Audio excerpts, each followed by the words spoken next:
Hi everyone, I'm Susan Mulvihill. Welcome back to my garden. You know, it's been a month since I last took you through this garden, and so it's high time we do an update. Just like last time, I'm going to take you through the garden row by row because that's the easiest way to show you how everything is growing. This is the hoop house where my husband Bill is growing his pepper crop. He's growing both sweet and hot peppers, and as you can see, there are quite a lot of peppers on the plants already. Unfortunately, this area does not get quite as much sunshine as the rest of the garden, and we've noticed that the plants are a bit stunted, so we will not make that mistake next year. In the next bed, we're growing two types of zucchini. In the foreground, you'll see three plants that are more of a bush form, and those are Clarimore zucchini, and we have been harvesting quite a lot of squash so far from them, which is very exciting. I just love this time of year. Now let me show you what's growing behind them because I think you'll find this really cool. Now behind those Clarimore zucchinis is a vining type of zucchini that's growing on the wire grid that you see. This is Trombetta di Albenga, or a trombone zucchini, and if you have never heard of them before, you owe it to yourself to grow them next year. The zucchinis taste like artichoke hearts, and they grow in these goofy, long, curly shapes. So they are really a conversation piece in addition to being absolutely delicious. So let me show you what a young one looks like. So here's a little guy. Isn't that the coolest thing? We've got several of them on the vines, and I cannot wait to start harvesting them once they're large enough. This next bed doesn't look all that exciting, but what's underneath that floating row cover is a new planting of Swiss chard and beets. I figure there's plenty of time left in the season to get some harvest from them. That floating row cover is in place because I'm trying to keep the adult leaf miners from getting to the leaves of the plants and laying their eggs. But so far the seeds haven't even germinated yet. Right next door is our copra onion bed.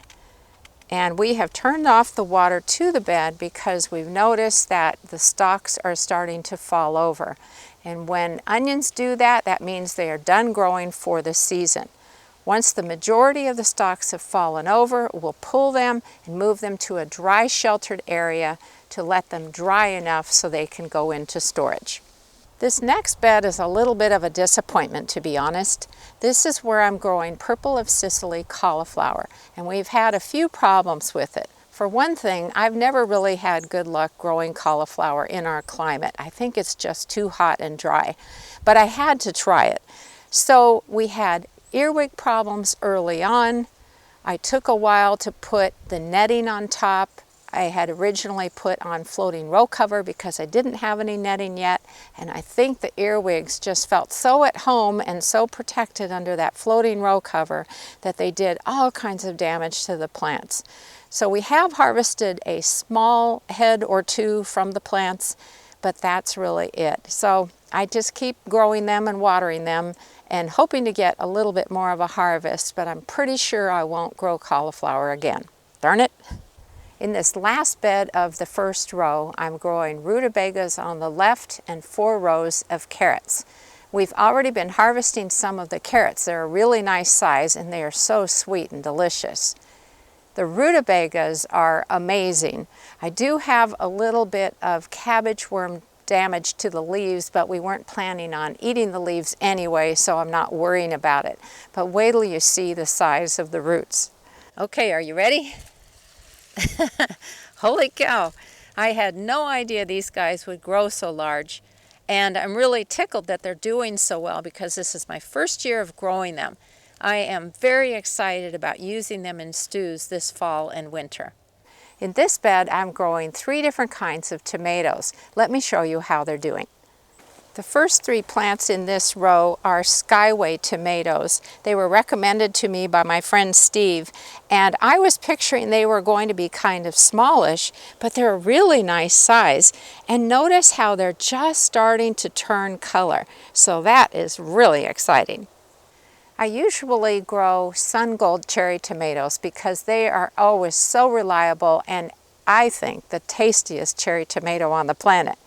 But I did want to try something new this year, and so I'm growing a cherry tomato called Sunrise Bumblebee.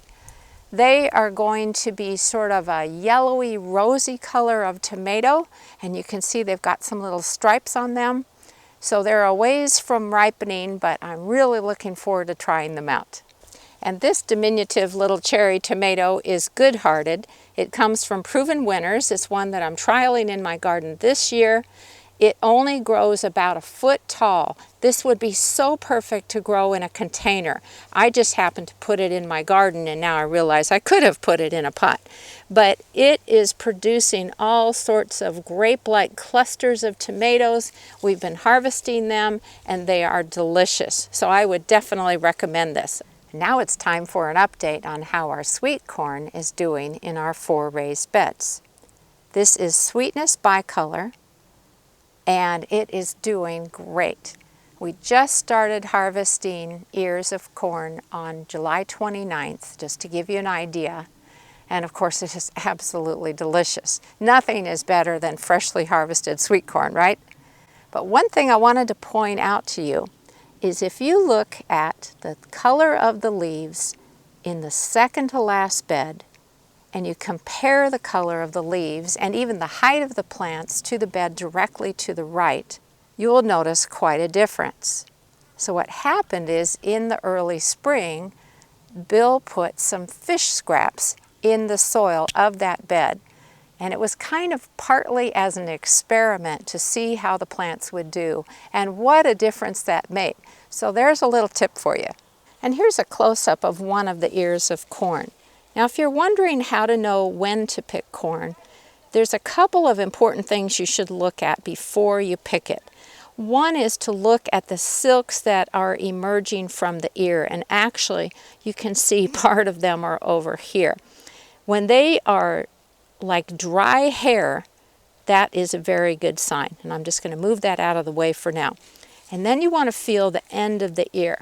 If it feels a little bit rounded, meaning that those kernels have filled out a bit, that is also a very good indicator that this is ready to be picked. This one feels like it still has just a little bit to go. Now, one thing you can do if you're really desperate is you can carefully peel back a couple of the leaves and examine the end of the cob and just see how it looks. If it really looks like those kernels have filled in, go ahead and pick it. And here is everybody's favorite part of the garden. This is our pole bean arch. I'm growing Musica, which is an awesome pole bean, very flavorful, tender, and delicious. And they have been giving me a ton of beans. I have harvested so many, and it looks like it's time to harvest them again. Now, you might recall that this first arbor was supposed to have a bunch of yard-long beans, which I had never grown before. Well, the earwigs really ate the plants, and so they struggled. But I have to admit, they're trying to come up, and who knows, maybe I'll get a yard-long bean yet. Now, if this is the first time you've ever seen this pole bean arbor, I wanted to clarify how it's set up. This is actually 4 individual trellises spaced a few inches apart down this row. And one edge of the trellis goes into this bed, and the other goes into the bed next door. And so this arbor is spanning this pathway. And the great thing is that the majority of the pole beans hang down on the inside, so I get to stand in the shade while I'm harvesting them. I absolutely love this feature, and I know a lot of you do too. On the south side of this bed, I'm growing some basil and dill. And you might recall from my last vegetable garden tour video, the basil was really struggling because of those darned earwigs. And so what I had done back then was put some diatomaceous earth on the ground around them, and they are growing really well now, so that was definitely worth my time. Anytime I see a flower bud starting on any of the basil plants, I nip it off because the plants will slow down their production of leaves if you let them go to seed. So keep an eye out for that in your own garden. On the north side of the bean arbor, I'm growing celery. You can see they are doing absolutely fantastically. This is probably the best celery crop I've ever gotten. Now, in addition to just harvesting a stalk at a time for making things like tuna sandwiches and such, I also will slice a bunch and put them in freezer bags and pop them into the freezer for use later in the year when we don't have a garden. So you can put them into soups and stews and so on. So this is definitely worth growing. The variety is Tango, and I absolutely love it. In this bed, I'm growing a bunch of Tuscan Napoli cantaloupe. And if you have never grown your own cantaloupe, that's another thing you might want to try because it is to die for. And what I'm very excited to see is that there are a bunch of small cantaloupes growing on the vines. Here are a couple. Aren't they cute little things? Of course, they're going to grow to a full-size cantaloupe, which is great. Now that I have several melons growing on the vines, I like to do a little bit of pruning. If you look, you'll see that some of these vines have all sorts of flowers on them and maybe even a teeny little melon growing. But there's no way these guys are going to mature into ripe cantaloupes by the end of our growing season. There just isn't enough time. So what I will do is I will carefully go back to make sure I'm not going to trim off any good cantaloupes, and I will trim the vines back because there's no point in letting the plants put any energy into blooming and setting more fruit. I just want the nice size ones to grow and mature. This is the broccoli bed, and you might recall that I'm using this bridal veil or tulle netting to keep the cabbage butterflies and aphids away from the leaves. And that has worked really well. But if you look closely at the leaves, you're going to see a bunch of bunch marks. Well, no, that's not from cabbage worms. That's from those blasted earwigs. They are really on my list this year. And what happened is, just like with the cauliflower, I started out with a floating row cover because I didn't have any new netting for this year. And I think that those earwigs felt so safe under that cover because nobody could see them that they did all of that damage. So it definitely would have been worth it for me to put the netting on first thing. Now I'm also conducting an experiment, and I wanted to tell you about it because it's really quite interesting. So normally what you do when you get that first main head of broccoli is you harvest it right underneath the head, and then little side shoots come up and give you much smaller heads. Well, I have a friend named Mark, and he was telling me that when he harvests the main head, what he does is he cuts the plant way back to just above the lowest set of leaves on the main stalk. And what he has had happen is a new main head comes up again. He harvests that. He usually gets another main head, and sometimes even a fourth using that same technique. So I wanted to give this a try, and when I harvested our main heads, which there were quite a lot of, I have cut back some of them using Mark's method and some of them using the traditional method because I just want to compare and see what happens. And of course, I'll let you know what the results are. The next bed is a bit of a jungle, but what I'm growing in there is cushaw squash. That's something that is typically grown in the south, and it makes fabulous pies. Well, I grew it last year very successfully, so it grows just fine here in the inland northwest. But it's doing really well. I have a few small squash developing, and when they get just a little bit bigger, I'll do the same thing of pruning back some of the vines, just like I'll be doing with the cantaloupe bed. Next door to the cushaw squash is the spaghetti squash bed and the tomatillos. So the spaghetti squash is growing great. I think I've got about 7 in there so far, and they look awesome. And directly to the right are the 3 tomatillo plants. You know, early in the season we had grandiose plans of corralling them around those 3 stakes that you can see. Well, we learned that just is not even an option. In the last 2 beds of this row, I'm growing tomatoes. Some of them are Chef's Choice Orange, which you can see in the bed on the left, and you can even see that they're starting to turn color. I can't wait to have my first tomato sandwich. And then I also have Gilberti paste tomatoes growing in each of the 2 beds, and they are growing really well. They are starting to turn color a little bit, but they've still got a ways to go. You might recall that I'm growing some potatoes in one of those cloth grow bags, and I have to admit they don't look so good this time of year. I'm not sure what happened exactly. Maybe they don't like the heat. But there is something important that I wanted to show you up close. Do you see these little guys? So earlier in the season, my potato plants flowered. Not all potato plants do flower, but sometimes they do. And sometimes those flowers turn into these little fruits. I wanted to warn you that these are poisonous. Do not eat them. You don't want to think that those are baby potatoes because they aren't. So I would clip them off and discard them rather than putting them into your compost pile or maybe feeding to chickens or something like that.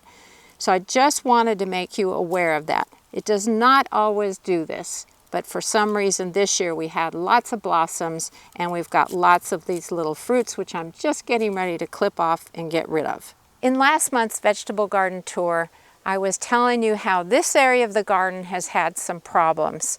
And you know, it's frustrating, I get really discouraged, but I also try to remind myself that all of this is a learning experience. I mean, you have to, right? But actually, gardening each year is truly a learning experience. Sometimes things go great and you want to remember something that you did that really worked well, and sometimes things don't work so well. So let me show you a little bit of both. So our pea trellis probably looks a little bit bare, doesn't it? And that's because I cut back the peas down to the ground about a week ago. You know, peas do not tolerate hot weather, and once it happens, these guys say, we're done, we're dying. And so I cut back the vines, and I left this in place because I just wanted to remind you about how we made this trellis back in the spring. It's from pruned apple tree branches, and it is sturdy as can be.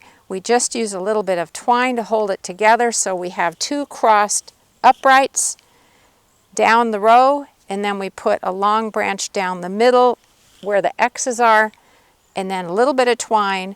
This was so sturdy. It was free, which I think is a great price, and I just wanted to remind you about it. Here's the potato bed right in front of where the peas were. They're not looking so great, are they? I really don't know what's wrong. We did harvest some new potatoes from them a while back, and they were wonderful. And I'm sure there are lots of potatoes down there, but I'm not sure why the foliage looks so awful. At the south end of the next bed over is where I'm growing Swiss chard and beets. And they're under floating row cover because that's to keep the adult leaf miner away from the leaves, which is where they like to lay eggs, and then you have all kinds of problems with your crops. The problem with floating row cover, it's the only problem I can think of, is that I have a tendency to think everything is fine underneath, when in fact it might not be. We are having a problem with water to this area of the garden. We do have a drip system. I thought everything was fine, but when I lifted the row cover up a couple of weeks ago, I was horrified to see such pathetic plants, because I usually tend to harvest them a little bit later. So I realized that that area of the bed was not getting enough water for the plants to really grow lushly. So I'm not even going to uncover them because it's too depressing, but it's a lesson to me and maybe to you also to keep an eye on how much moisture is getting into your soil. Now, while we're talking about the southern end of these raised beds, I wanted to point out that in the next bed over is where my lettuce crop has been growing. You'll notice there's hardly anything left in there, and that's because once the hot weather hit, the plants basically shut down. What happens is their leaves turn bitter, they send up a flower stalk because their intent is to bloom and set seed so they can reproduce themselves. I harvested everything that I could that was not bitter. I have a few things left that I think I better harvest pretty quickly, but otherwise that bed is done. Now I should also mention, since we're talking about water issues, that the lettuce patch did super well. And that's because Bill had put in some micro sprayers that are on stakes at 3 points along the drip line. And you can see them beneath the hoops. For some reason, lettuce seems to really love that little bit of overhead spray. And so they grew beautifully. But let's look at the last two spots that didn't grow so great. In front of where the Swiss chard and beets are growing, you'll notice the leaves on these winter squash look awful. I have tried hand watering them, which does seem to be helping a little bit.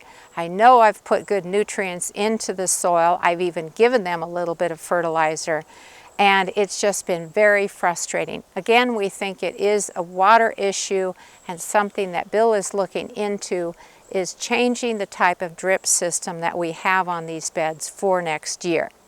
But if you look down below the bed there, you'll notice that there are some small butternut squash out in the aisle. So at least it's not a total loss. You might recall that we made this long arbor out of some livestock panels. It's actually 2 livestock panels.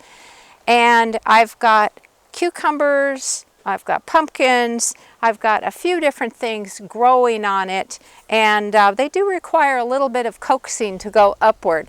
But let me show you a couple of things up close so that you can see how they're doing. This is a sugar pumpkin, and there's actually about 4 or 5 of them growing up this trellis, and I just have had to tie them up a little bit every so often just so they understand they're supposed to go up. I've also got some mini pumpkins growing in here, and those seem to be doing okay, but the vines behind here are not doing all that great. So again, I'm giving them some supplemental moisture. So this bed is doing a little better than its neighbor. And I have to point out, first of all, my lovely little watermelon. It's called Golden Gold. It's an All-America Selections winner, and I had to try it because it's short season. I'm not sure how large it's going to get, but I'm very excited, and I see I've got another one growing there. I also have the cucumbers on here, cucamelons, and some different types of winter squash behind me that are growing quite well. Here's an example of one of the cucumbers I'm growing. The variety is Lunchbox. The seeds came from Burpee, and I'm absolutely crazy about them. I think they're the tastiest cucumber I have ever had. Now here's something cool that I haven't shown you in previous videos. I'm growing an artichoke plant outside my greenhouse in the middle of our asparagus bed.